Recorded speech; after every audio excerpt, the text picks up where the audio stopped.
Your skeleton is being quietly demolished while you sit there, which feels rude, but is actually one of the reasons you are not slowly turning into a creaky museum exhibit. Welcome back to Tidbits, where today's tiny weird system is hiding inside every arm, rib, heel, and toe. Plot twist, your bones are not furniture. They're more like a house that is constantly being renovated, with a little bone-shaped roof, an under construction sign out front, and tiny hard hat cells setting orange cones around your femur like, maintenance day.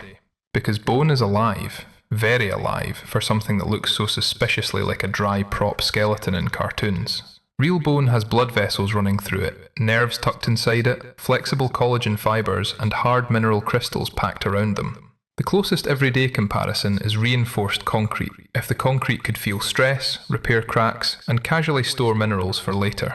In a typical adult, a rough estimate is that around 10% of bone tissue may be renewed in a year, though different bones remodel at different speeds, because apparently even your skeleton has neighbourhoods with different permit offices. And if the house is alive, the first crew through the door is not the builders. It is the polite but intense demolition team. These are osteoclasts. Big specialised cells that roll up in my head as little doodle workers with tiny hammers, wheelbarrows, and one very serious clipboard. They're not smashing the whole place like a cartoon wrecking ball. They attach to a small patch of bone, seal themselves against it, and dissolve the mineral with acid.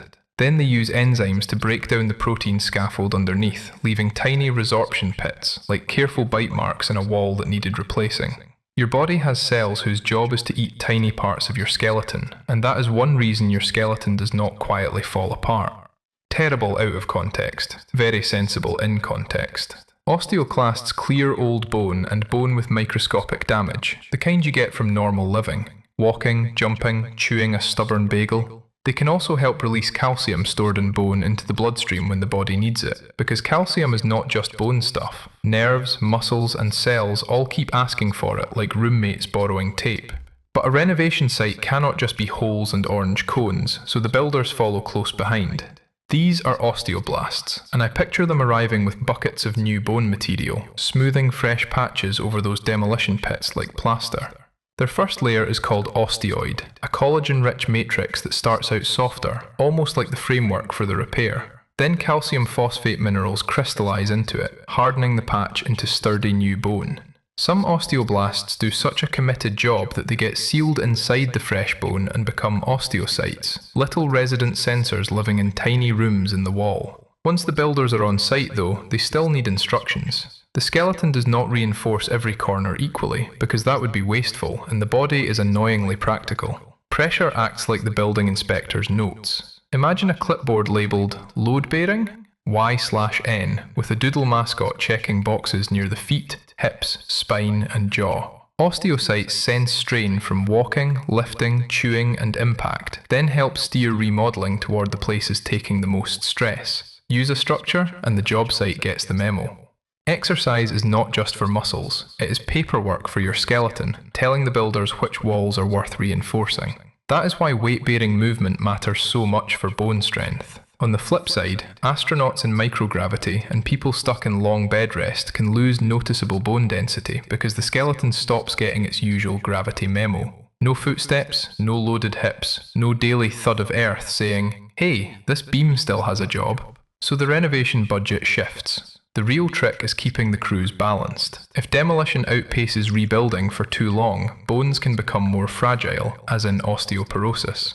If rebuilding keeps up, tiny damage gets patched before it turns into a larger structural problem. Nutrition and body signals change the schedule too. Calcium and vitamin D help supply the materials, while hormones like estrogen and parathyroid hormone help regulate how much is broken down or rebuilt. And when there is an actual fracture, that is the emergency version of the same construction logic. A bigger repair response, a temporary callus, and then slower remodeling to shape the patch closer to the original bone. The quiet daily version is smaller, slower, and honestly more charming, because it happens without asking for applause. No dramatic cast, no spotlight, just microscopic crews clocking in, shaving away what is worn, laying down what is needed, and listening for where life is putting weight on the frame.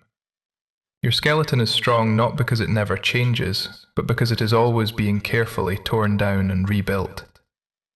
So zoom out from that tiny bone-shaped construction site, past the cones and the plaster buckets and the clipboard, to a full skeleton standing there in a small hard hat, looking weirdly proud of itself.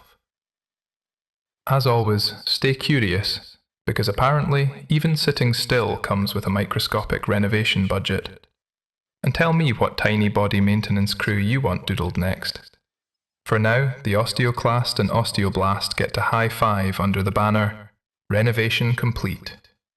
For now.